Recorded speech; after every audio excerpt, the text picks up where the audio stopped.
Merhaba arkadaşlar, kanalıma hoş geldiniz. Bugün sizlerle yine modeli ünlü bir markaya ait olan bir çantayı çalışacağız hep birlikte. Çantamız görmüş olduğunuz gibi tek renkten oluşmakta. Bunun ayrıca iki rengi daha vardı ama ben bu rengi seçtim. Çantamızın iç kısmı şöyle bayağı geniş, kullanışlı bir çanta. Büyüklüğü de gayet güzel, ideal. Ben çok severek ördüm. Arkadaşlar bu çantayı ilk örgüye başlayanlar bile kolaylıkla örebilecek. O kadar kolay ki yapımı. Eminim sizler de kolaylıkla öreceksiniz. Çantamıza ben örgüye başlarken 400 gram ip gitti dedim ama maalesef çantamıza 500 gram ip gitti. Hatta artan ipimi de göstereyim. Şu kadarcık ipim kaldı 500 gram ipten. Tabi bu ipin kalınlığına göre de değişebilir. Size belki 400 gram gidecek, 450 gram da yetecek. Ama benim ipim hazır o sarılmış iplerdendi. Ve 2 adet 250'şer gram ip kullandım. Toplamda 500 gram ip gitti benim çantama. Baştan söyleyeyim, ben çünkü örgüye başlarken 400 gram demiştim ama 500 gram ip gitti. Arkadaşlar çantamız böyle, içi de bayağı bir geniş. Her kesimin kullanabileceği, genci, yaşlısı herkesin kullanabileceği bir çanta. Umarım zevkle örersiniz. Arkadaşlar örgüme geçmeden önce kanalıma abone değilseniz kanalıma abone olmak ücretsizdir. Beğeni ve yorumlarınızı yaparsanız da çok sevinirim. Şimdi dilerseniz örgümüze geçelim. Çantamızı örmeye geçmeden önce arkadaşlar ihtiyacımız olan malzemeler 400 gram kağıt ipe ihtiyacımız var. Şöyle 3,5 milim tığ, iğne ve makasa ihtiyacımız var. Şimdi dilerseniz çantamızı örmeye geçelim. Çantamıza önce 22 adet zincir çekiyoruz. 1 2 3 4 5 6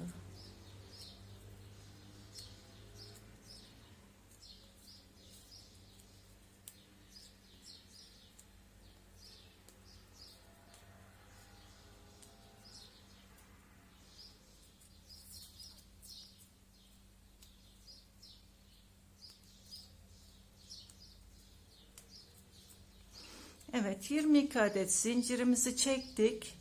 Daha sonra 22 zinciri çektikten sonra 21. zincire sık iğne yapıyoruz.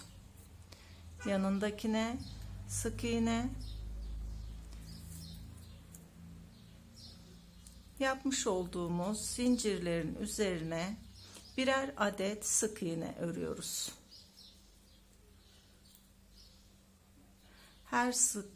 Her zincire bir sık iğne örüyoruz.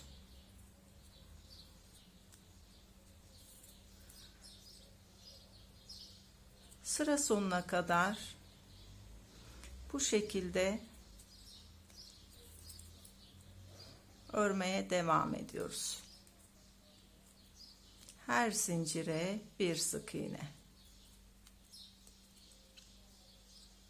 Sıra sonuna kadar ördük arkadaşlar. Sıra sonunda toplamda 21 adet sık iğnemiz oldu.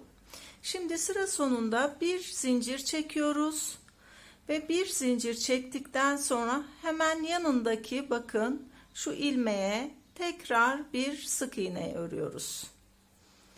Yanındakine yine bir sık iğne.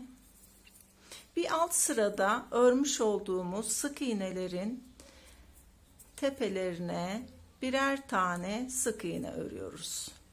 Sıra sonuna kadar bu şekilde örmeye devam ediyoruz.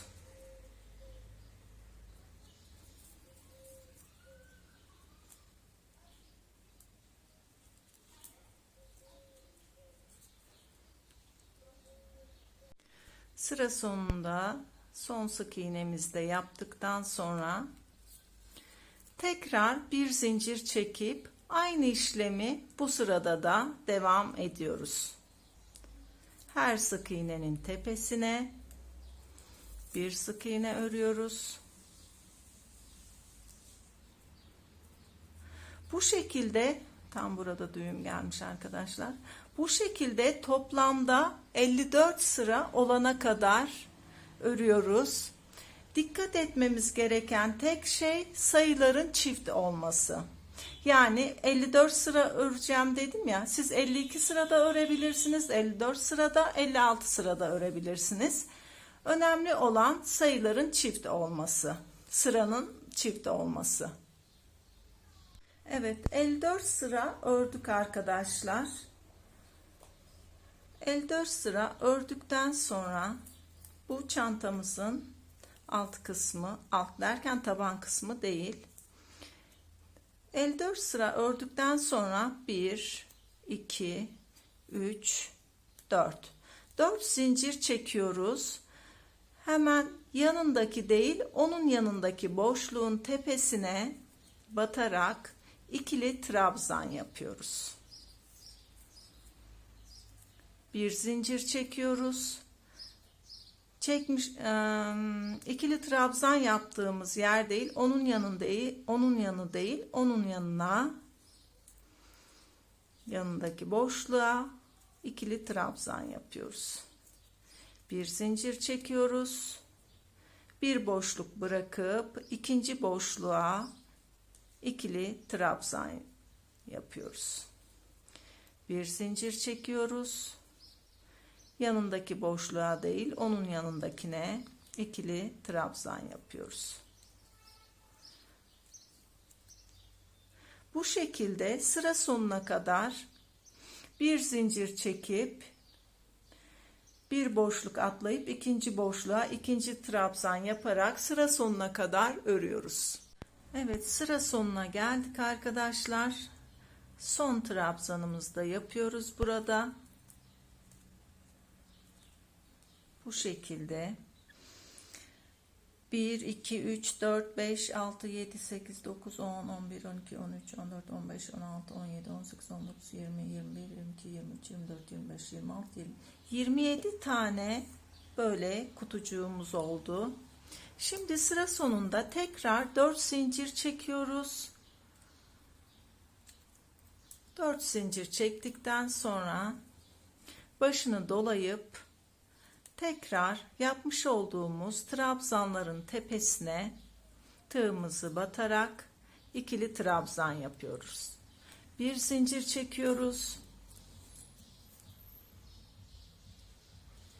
Bir alttaki trabzanın tepesine tekrar ikili trabzan yapıyoruz. Bir zincir çekiyoruz. Yanındaki trabzanın tepesine ikili trabzan yapıyoruz. Sıra sonuna kadar bu şekilde örmeye devam ediyoruz.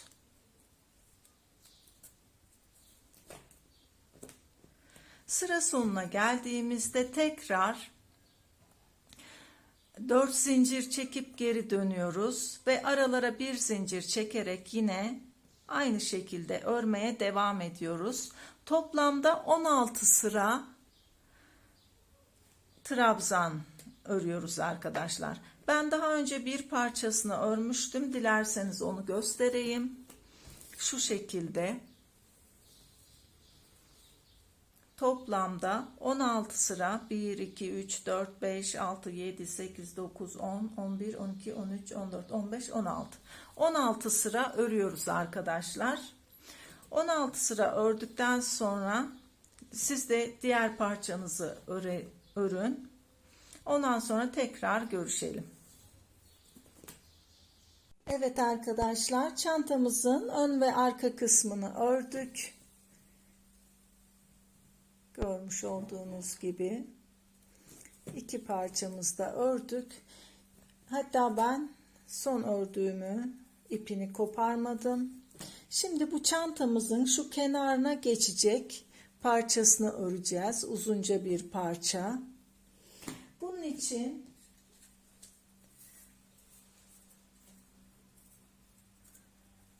ipimizi alıyoruz ve 14 adet zincir çekiyoruz.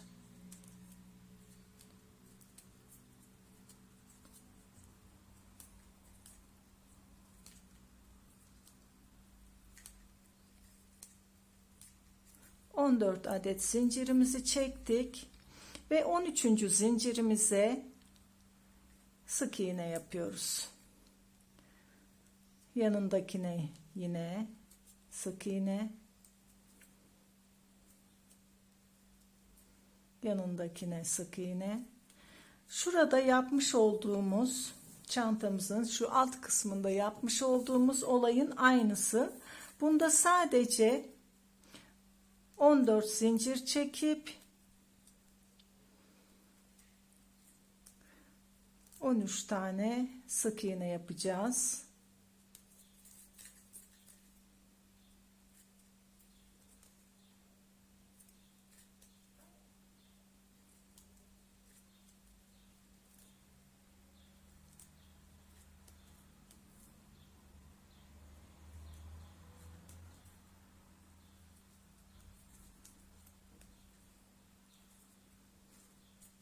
Evet. Son sık iğnemizi de yaptık. Aynı buradaki gibi bir zincir çekiyoruz ve geri dönüyoruz ve ilk şuradaki boşluğa tığımızı batıp sık iğne yapıyoruz. Yanındakine yine sık iğne. Her ilmeğe bir sık iğne yapıyoruz. Bu şekilde arkadaşlar uzunca bir parça örüyoruz. Şimdi tam ölçü veremiyorum. Çünkü şu örmüş olduğumuz çantanın 3 tarafını dolanacak şekilde bir parça örüyoruz. 1-2 santim fazla örebilirsiniz ya da ipinizi koparmazsanız daha iyi olur. Bu uzunluğa gelene kadar bu parçamızı örelim arkadaşlar. 13 sık iğneyi şu 3 etrafını dolanacak şekilde örelim. Evet arkadaşlar, ben parçamı ördüm. 3 tarafında dolanacak şekilde uzunlukta, hatta birkaç sıra fazla ördüm. Çünkü göz kararı ölçtüğüm için burada da gerekirse fazla gelirse buradan sökeceğim. Sizler de öyle ayarlayabilirsiniz. Şimdi parçayı birleştirmeyi göstereceğim size. Bakın burada ipimi koparmamıştım. Şu uzun parçamızı alıyoruz. İlk başladığımız yerden, bakın şu ilk başladığımız yerde alt kısma gelecek şekilde tığımızı son yapmış olduğumuz yerden geçirip ve şu ilk yapmış olduğumuz şu uzun parçadan tığımızı geçiriyoruz ve buraya şu şekilde sabitliyoruz. Daha sonra aynı yere değil, şu kafesin olduğu boşluktan geçirip karşıdaki ilk boşluğa tığımı batıyorum ve bir sık iğne yapıyorum.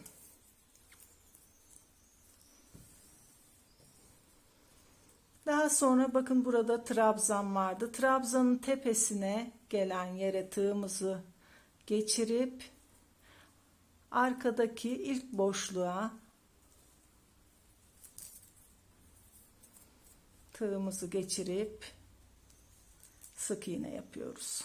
Kafesteki boşluğa, arkadaki ilk boşluğa tığımızı geçirip sık iğne yapıyoruz. Trabzanın tepesine batıyoruz. Buradaki arka kısımdan ki ilk gelen boşluğa. Aynı yere batmıyoruz arkadaşlar. Her seferinde ayrı boşluğa batıyoruz şu arka kısımda. Bakın şöyle. Bu şekilde Bir trabzanın tepesine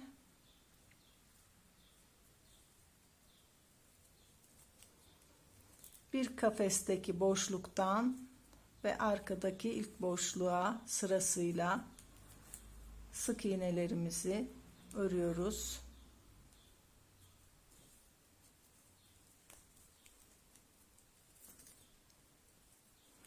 Bu şekilde dolana dolana şu üç tarafını da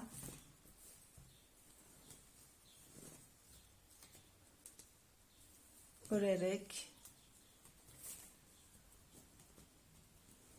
devam ediyoruz. Bu şekilde bir boşluğa bir trabzanın tepesine olmak üzere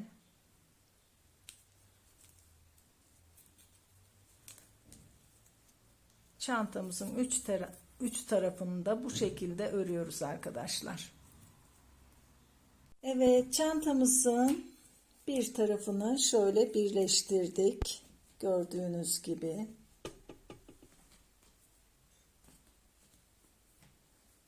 Gayet güzel oldu. Şimdi diğer tarafını da birleştirelim. Aynı şekilde hiçbir fark yok arkadaşlar. Aynı bu tarafta uyguladığımız gibi.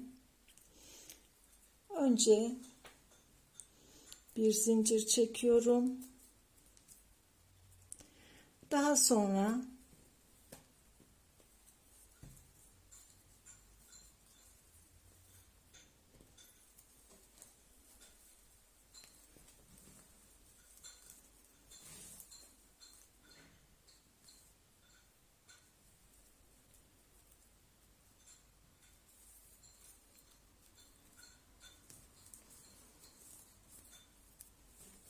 şu karşılıklı yine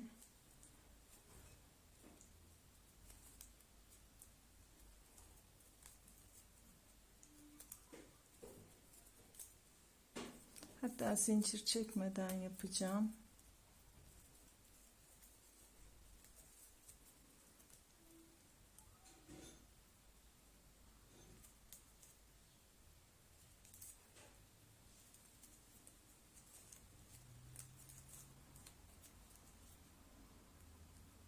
Aynı yere bir defa daha batıp bir boşluktan ve karşı boşluktan sık iğne yapıyoruz. Bir trabzanın tepesinden bir karşı boşluktan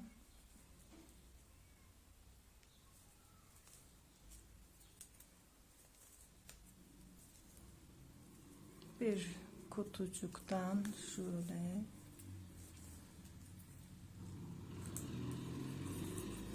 diğer tarafta yaptığımız işlemin aynısını bu tarafta da yaparak iki parçayı birleştiriyoruz. Bir trabzanın tepesinden bir karşı ilmekten boşluktan aynı yere iki defa batmıyoruz arkadaşlar. Hemen yanındaki boşluktan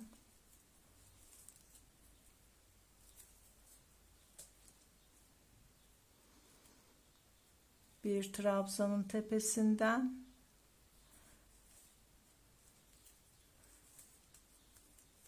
bir boşluktan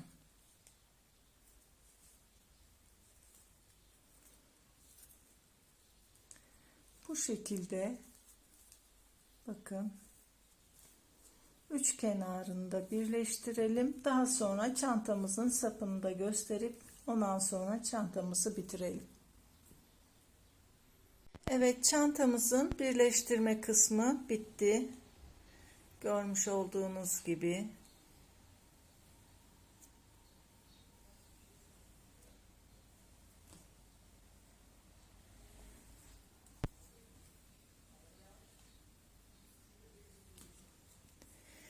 Şimdi ipimizi burada koparmadık arkadaşlar. Burada şu ağız kısmına bir zincir çektim. Şurada hemen ilk başta. Daha sonra bir boşluğa bir trabzanın tepesine olmak üzere sık iğne yapıyoruz. Bir boşluğa bir trabzanın tepesine.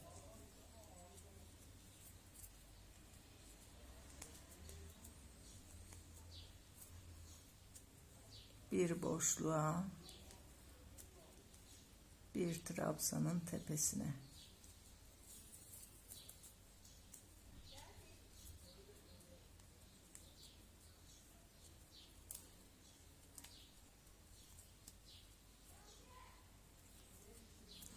Bu şekilde arkadaşlar çantamızın bütün etrafını bu şekilde bir boşluğa bir trabzanın tepesine olmak üzere şu sıranın başına kadar örüyoruz. Çantamızın birleştirmesi bitti arkadaşlar. Şu ağız kısmının da sık iğnesini ördük. Şimdi sıra geldi çantamızın askısına, sapına veya. Bunun için şöyle bir karış veya 20-30 santim ip bırakıyoruz ilk başta dikmek için. Daha sonra 105 adet zincir çekiyorum. 2 3 4 5 6 7 8 9 10 102 103 104 ve 105 105 adet zincirimizi çektik arkadaşlar. Şimdi geriye dönüyoruz ve 104. zincire sık iğne yapıyoruz. Yanındakine yine sık iğne yapıyoruz. Onun yanındakine bir sık iğne yapıyoruz. Bu işlemi sıranın sonuna kadar devam ettiriyoruz. Şu köşede tekrar sizlerle görüşeceğiz. Sıra sonuna kadar bu şekilde her zincire bir sık iğne örüyoruz.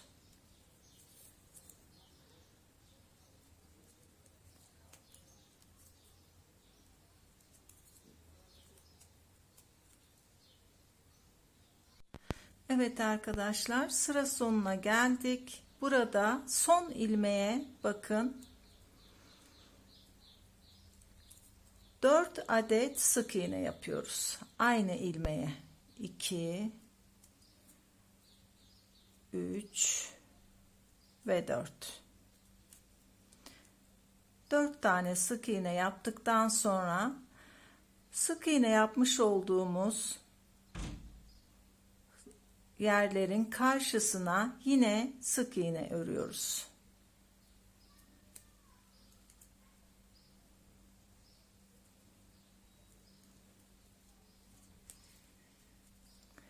Her sık iğnenin karşısına bir sık iğne örüyoruz.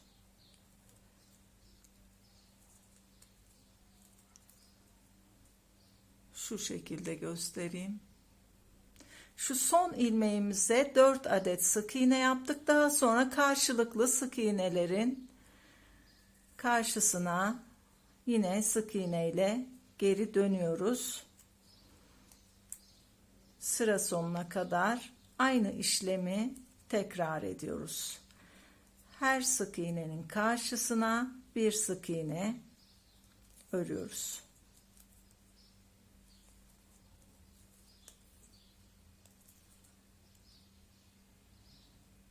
Bu şekilde sıra sonuna kadar örelim. Evet, sıra sonuna kadar geldik. Sıra sonunda ilk yapmış olduğumuz sık iğne vardı arkadaşlar burada. Buraya şimdi 3 adet sık iğne yapıyoruz. Son ilmeğe 3 adet sık iğne yapıyoruz. Burada da 4 tane sık iğnemiz olmuş oldu. Bu tarafta da aynı şekilde yapmıştık 4 tane sık iğne. Şimdi burada ipimizi biraz uzunca keselim.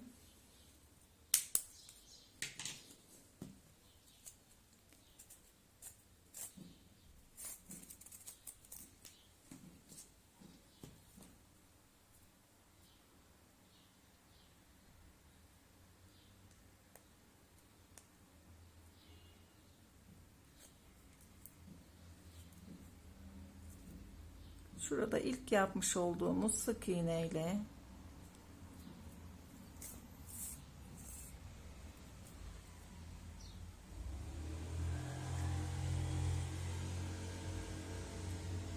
iğnemizi bu şekilde geçirelim ve çantamızın askısı yani sapı bitmiş oldu. Bunu ölçüsünü de size vereyim arkadaşlar. Ve aynı askıdan bir adet daha yapıyoruz. Bunu unutmayalım. Onu söylemeyi unuttum sanırım. Aynısından bir tane daha yapıyoruz. Çantamızın uzunluğu 65 santim. Aynısından bir tane daha örelim. Daha sonra dikimine geçelim. Evet arkadaşlar, çantamızın 2 adet sapını ördük. Ben sapın bir tarafını diktim. Size diğer tarafını göstereceğim. Video çok uzasın istemiyorum çünkü. Şimdi sapımızı, çantamızın askısını ben şu şekilde diktim. Burada bakın kutucuklarımız vardı. Bunun 1, 2, 3, 4, 5, 6, 7 ve 8. 8. boşlukta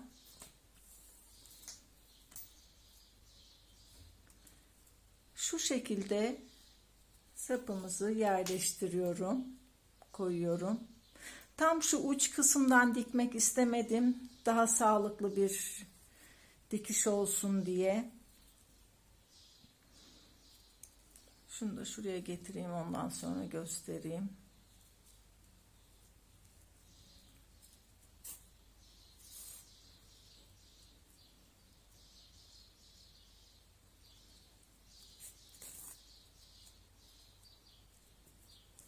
Evet.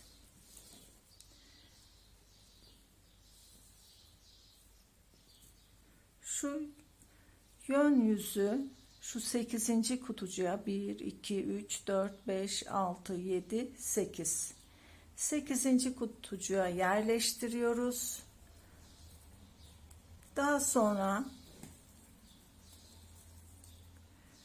bakın şuradaki trabzandan bir ilmek alıp çantamızın sapından da bir ilmek alarak burayı tutturuyoruz. Bir kez daha aynı yerden geçiyorum. Sağlam olsun diye. Hatta 1-2 defa geçebilirsiniz.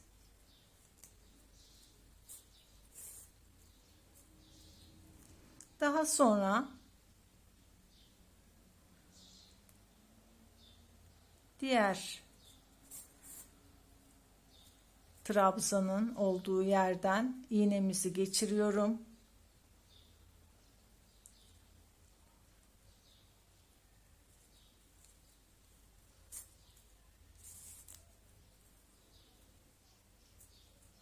Yine burayı da 1-2 defa git gel yapabiliriz sağlamlık açısından.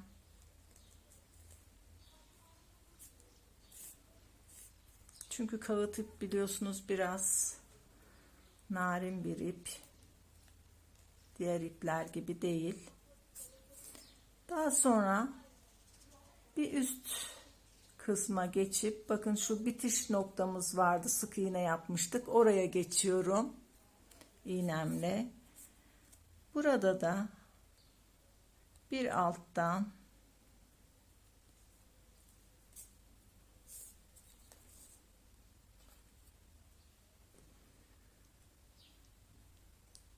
Bu şekilde dikiyorum. Yine bir sıra daha aynı yerden dikiyorum.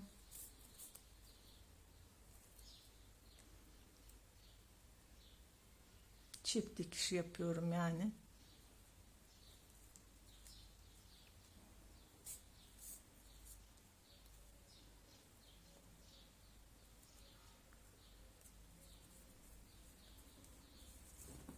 Daha sonra iç kısma geçerek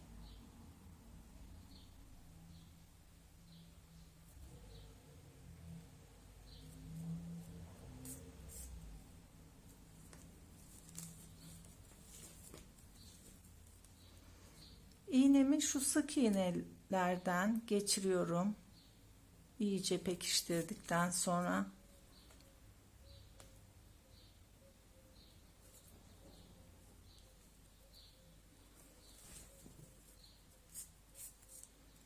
havada o kadar sıcak ki arkadaşlar, İnanın video çekmek iyice zorlaştı. Daha sonra şu trabzandan biraz gittikten sonra aralardan iğnemi geçirerek ipimi yok edeceğim.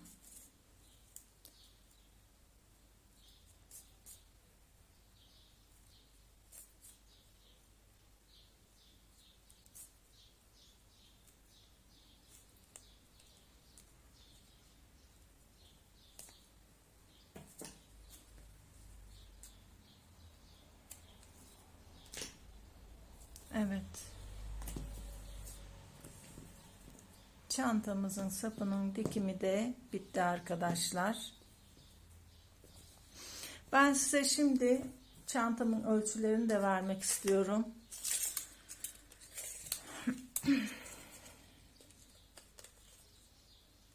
Şöyle boy 38 santim. Orijinalinde de 38 santimdi. En olarak da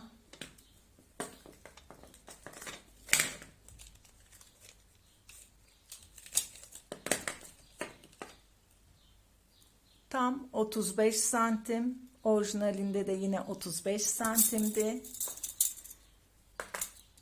Genişlik olarak da genişlik 1 santim fazla olmuş. O da hiç önemli değil. İç genişliği 8 santimdi orijinalinde. Benimki 9 santim olmuş. Arkadaşlar, örgüye başlarken ben 400 gram ip demiştim ama maalesef 500 gramdan sadece bu kadar ipim kaldı. Bunu da söyleyeyim.